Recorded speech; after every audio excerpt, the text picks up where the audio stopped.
헬싱키 공항에 내려 맨 처음 환전 창구로 가서 엔화를 유로화로 바꾸고 휴대전화 판매점을 찾아가 가능한 한 조작이 간편한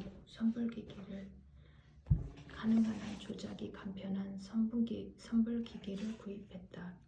이를 처리한 다음 숄더백을 어깨에 메고 택시 승차장으로 갔다. 구형 메르세데스 벤츠에 올라타서는 운전사에게 시내의 한 호텔 이름을 댔다.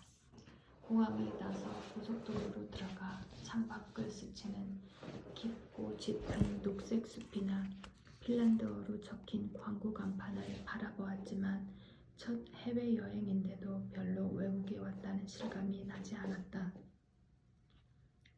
이동에 시간이 걸리고 좀 길었을 뿐 느낌으로는 나고야에 가는 것과 그리 다르지 않았다. 지갑 속의 지폐가 바뀌었을 따름이다. 옷도 치노 팬츠에 폴로 셔츠, 스니커즈, 옅은 갈색 면 재킷으로 평소 차림 그대로였다. 갈아입을 옷도 최소한으로 가져왔다. 부족하면 적당히 사면 된다. 손님 어디서 왔습니까?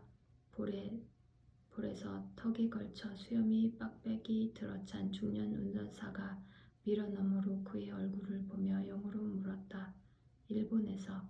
스크루는 대답했다. 멀리서 온 것 치고는 짐이 별로 없네요. 무거운 걸 별로 안 좋아해서요.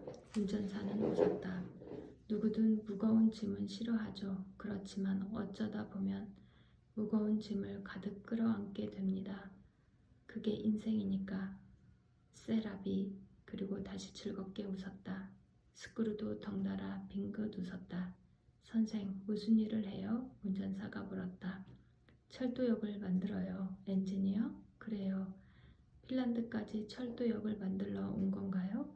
아니요, 휴가차 친구를 만나러 온 겁니다. 아, 그거 좋죠. 휴가와 친구는 인생에서 가장 멋진 두 가지들이라고 하죠. 핀란드인은 모두 인생에 대해 이렇게 산뜻한 경구를 만들기 좋아하는 것일까? 아니면 이 운전사가 특별히 그런 성향일까? 가능하다면 후자이기를 스크루는 바랬다. 택시가 30분 정도 후에 헬싱키 시내에 있는 호텔 현관에 도착했을 때 팁을 어느 정도 주면 좋을지 아니면 애당초 주는 것이 맞는지 가이드북에서 확인하지 않았다는 것을 깨달았다. 생각해보니 그는 이 나라에 대해 사소한 것 하나도 조사해보지 않았다.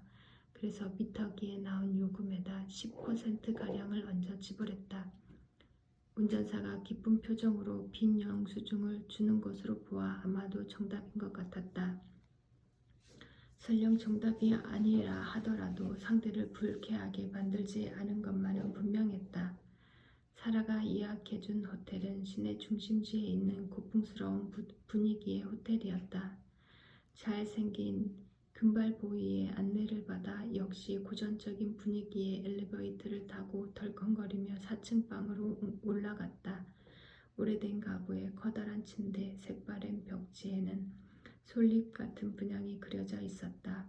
구식 욕조에는 고양이 다리가 붙었고 창은 위아래로 여닫는 방식이었다. 얇은 레이스에 두껍게 주름 잡힌 커튼이 달려 있었다. 어딘지 모르게 아득한 옛 시절을 연상케 했다. 창 너머로 중앙에 녹색이 노면 전차가 달리는 넓은 거리가 내다보였다. 안정감 있는 방이었다. 커피 머신도 액정 텔레비전도 없지만 어차피 그런 건 필요 없었다. 고마워. 아주 좋은 방이야. 스크루는 그렇게 말하고 1유로 동전 2개를 팁으로 건네주었다. 보이는 방긋 웃고는 영리한 고양이처럼 살그머니 방을 나갔다. 샤워를 하고 옷을 갈아입으니 벌써 저녁이었다.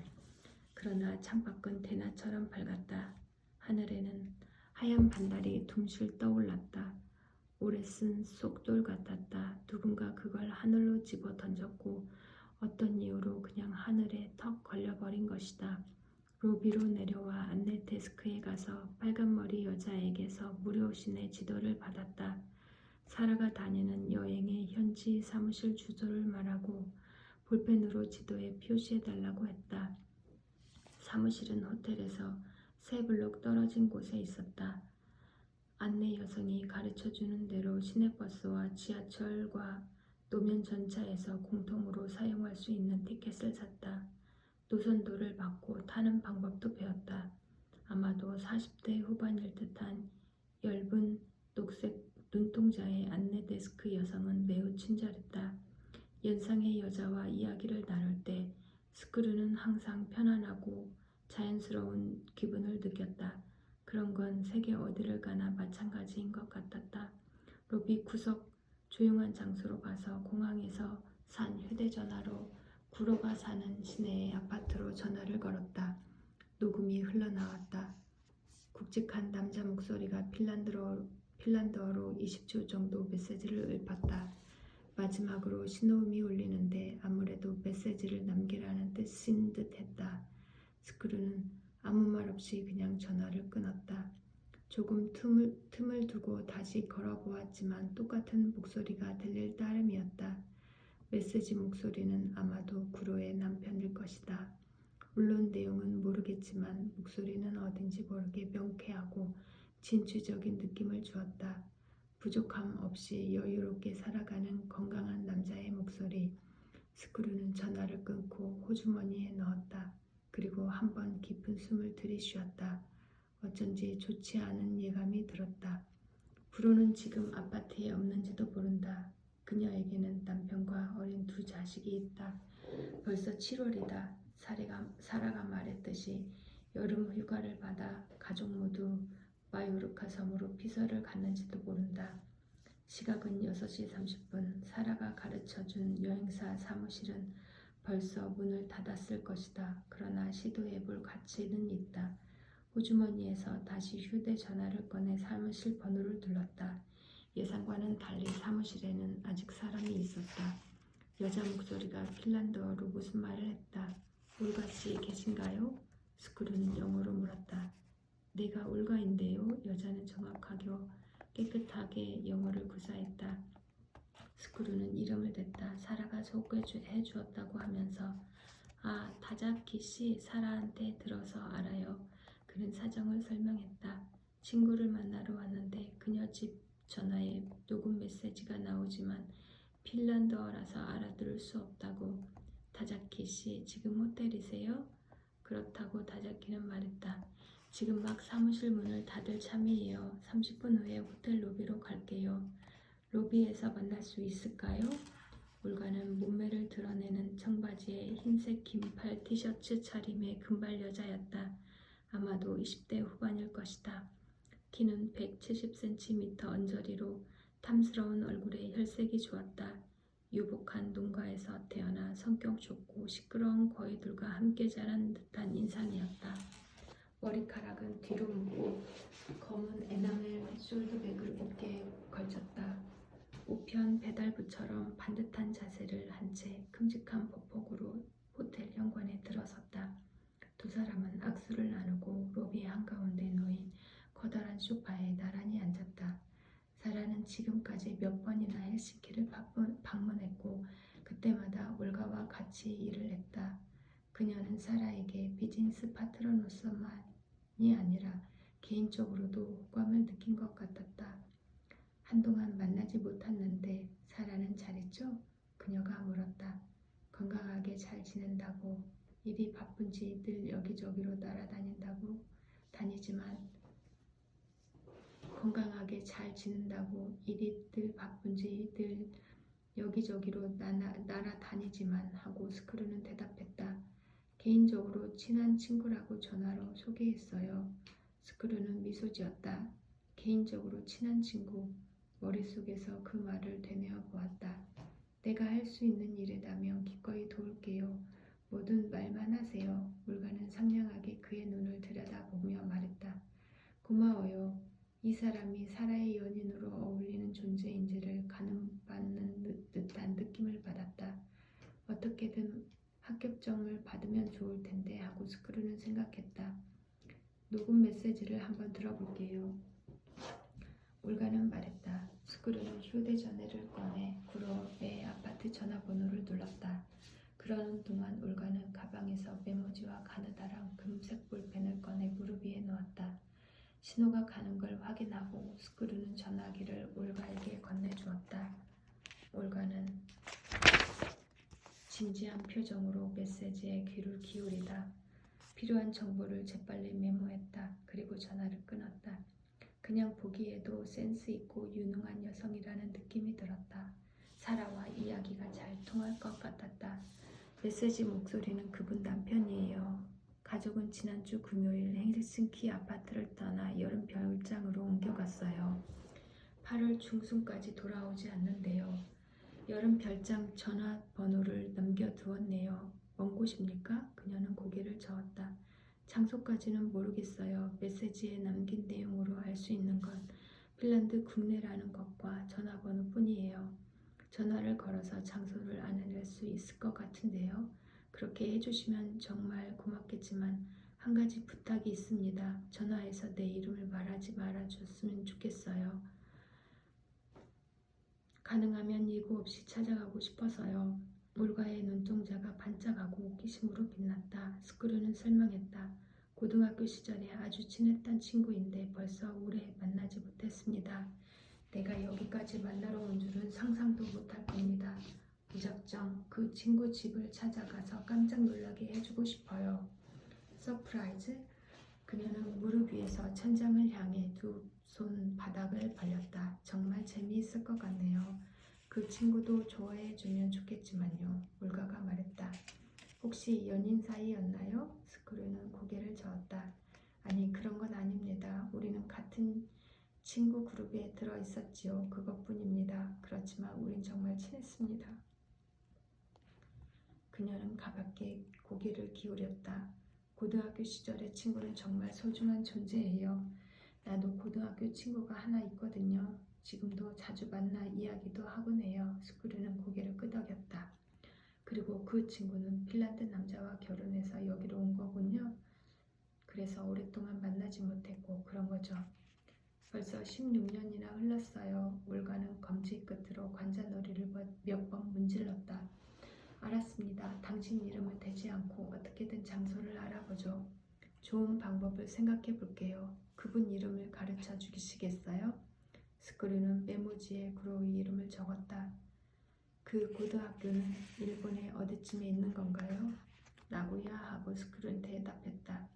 올가는 스크루의 휴대전화를 다시 받아들고 로그 메시지에 남겨진 전화번호를 눌렀다. 몇 번 신호가 가고 누군가 받았다. 그녀는 핀란드어로 무척 부친성 있게 상대와 대화를 나누었다. 그녀가 뭐라고 설명을 하고 상대가 거기에 대해 질문하고 그녀는 다시 간단히 뭐라고 설명했다. 엘이라는 이름이 몇 번 입에서 흘러나왔다. 몇 번 그런 대화가 오간 뒤 이윽고 상대가 납득한 듯했다. 올가는 볼펜을 잡고 메모지에 뭔가를 적어 넣었다. 그리고 상대에게 정중하게 감사의 말을 남기고 전화를 끊었다. 잘 됐습니다. 올가가 말했다. 고마워요. 그 가족은 성이 하이타이넨입니다. 남편의 이름은 에드바르트. 헬싱키 북서쪽에 있는 헤멜린나라라는 곳의 교회 호숫가에 있는 여름 별장에서 여름을 보냅니다. 물론 에리 씨도 아이들도 같이. 내 이름을 대지 않고 어떻게 알아낼 수 있었죠? 올가는 장난스럽게 웃었다. 아주 살짝 거짓말했죠. 페덱스 배달 사원인 척 한 거예요. 에리 씨 앞으로 나고야에서 소포가 왔는데 어디로 배송하면 되겠느냐고 물었어요. 남편이 받았는데 간단히 배송지 주소를 가르쳐줬어요. 이게 그 주소예요. 그녀는 메모지를 그에게 건네주었다. 그런 다음 자리에서 일어나 안내 데스크로 가서 간단한 핀란드 남부 지도를 받아왔다. 그녀는 지도를 펼쳐서 볼펜으로 헤멜린나에 표시를 했다. 여기가 헤멜린나입니다. 그분들 여름 별장의 정확한 위치는 구글로 조사해보죠. 오늘은 사무실 문을 닫았으니까 내일 프린트해서 드릴게요. 헤멜린나까지는 얼마나 걸릴까요? 거리로 보면 약 100km, 여기서 차를 타고 천천히 간다 해도 1시간 반 정도일 거예요. 고속도로가 곧장 거기까지 뻗어 있거든요. 그 도시까지는 철도로 갈 수 있지만 거기서 여름별장까지 가려면 차가 필요해요. 렌터카를 빌려야겠습니다. 헤밀린나에는 아름다운 호숫가 성과 시벨리우스의 생가가 있지만 아마 다자키 씨한테 그보다 더 중요한 볼일이 있을 테죠. 내일 편한 시간에 우리 사무실로 오실래요? 사무실은 9시에 문을 열어요. 사무실 가까이 렌터카 영업소가 있으니까 금방 차를 빌릴 수 있도록 알아봐 둘게요. 당신이 있어서 정말 큰 도움이 되었습니다. 스크루는 정중히 인사했다. 사라의 친구면 내 친구이기도 하거든요. 올가는 한쪽 눈을 찡긋하고 말을 이었다. 에리씨를 만날 수 있으면 좋겠네요. 그녀가 깜짝 놀라면 더 좋고요. 그럼요. 그 때문에 여기까지 온 거니까요. 올가는 뭔가를 망설이는 듯 하다가 마음을 거친 듯 그에게 물었다. 나하고는 관계없는 일이지만 이 먼 곳까지 그분을 만나러 온 것은 뭔가 중요한 일이 있어서인가요? 나에게는 정말 중요한 일일 수도 있어요. 그렇지만 그 친구한테는 중요한 일이 아닐지도 모르죠. 그걸 확인하기 위해서 여기까지 온 거나 다름없습니다. 뭔지 모르지만 좀 어렵네요. 내 영어 실력으로 설명하기에는 너무 어려운 이야기일지도 모릅니다. 올가는 웃었다. 우리네 인생에는 어떤 언어로도 제대로 설명하기 어려운 법이죠. 스크루는 고개를 끄덕였다. 인생에 대한 경구를 만들어 내는 건 역시 핀란드인의 공통된 특성일지도 모른다. 혹시 긴 겨울하고 관계 있는지도 모른다. 그렇지만 분명 그녀의 말이 맞다. 그것은 언어와는 관계없는 문제다. 아마도. 그녀가 소파에서 일어나자 스크루도 일어나 악수를 했다. 그럼 내일 아침에 기다릴게요. 시차 적응도 해야 하고 하늘이 늦게까지 밝기도 하니까 익숙해지지 않으면 잠을 잘못 이룰지도 몰라요. 혹시 모르니까 모닝콜을 신청해 두면 좋을 거예요. 그러겠노라고 스크루는 대답했다. 그녀는 숄더백을 어깨에 걸치고 다시 큰 걸음으로 로비를 가로질러 현관을 나섰다. 결코 뒤는 뒤돌아보지 않고 앞만 똑바로 바라본 채 스크루는 그녀에게 건네받은 메모지를 접어서 지갑에 넣었다. 지도는 호주머니에 넣었다. 그 다음 호텔을 나서서 어디랄 것도 없이 거리를 걸었다. 적어도 에리가 있는 곳을 알았다. 그녀는 거기 있다. 남편과 어린 두 아이와 함께. 그 다음은 그녀가 스크루를 받아들이느냐 않느냐 설령 비행기를 타고 북극권을 넘어서 만나러 왔다 한들 그녀는 스크루와 만나기를 거부할지도 모른다. 충분히 있을 수 있는 일이다. 아우의 말이 따르면 강간사건대 먼저 시로편에서 서서 스크루를 자르자고 주장한 건 구로였다. 시로가 누군가에게 살해당하고 그룹이 해산되어 버린 뒤 구로가 스크루에 대해 어떤 감정을 품었는지 그로서는 도저히 알 길이 없었다. 어쩌면 아주 냉랭한 감정일지도 모른다. 아무튼 그곳에 가서 실제로 확인해 볼 수밖에 없다. 밤 8시가 지났지만 올가의 말대로 도무지 날이 저물 것 같지 않았다. 상점들은 아직도 문을 열었고 사람들은 대낮처럼 밝은 거리를 한가로이 돌아다녔다. 사람들이 카페에서 맥주나 와인을 마시며 이야기를 나누었다. 둥근 돌을 깐 오래된 길을 건너라니 어디선가 생선 굽는 냄새가 풍겨왔다. 일본 정식집에서 고등어를 구울 때 풍기는 냄새와 비슷했다. 스크루는 갑자기 공복감을 느끼고 냄새를 더듬어 좁은 골목길로 들어서 보았지만 냄새의 근원을 찾을 수 없었다. 길을 오가는 사이에 결국 냄새는 옅어져 사라져버렸다. 먹는 걸 두고 이리저리 생각하기 귀찮아서 그는 눈에 들어오는 대로 피자 가게에 들어가서는 바깥 테이블에 앉아 아이스티와 마르게레타 피자를 시켰다.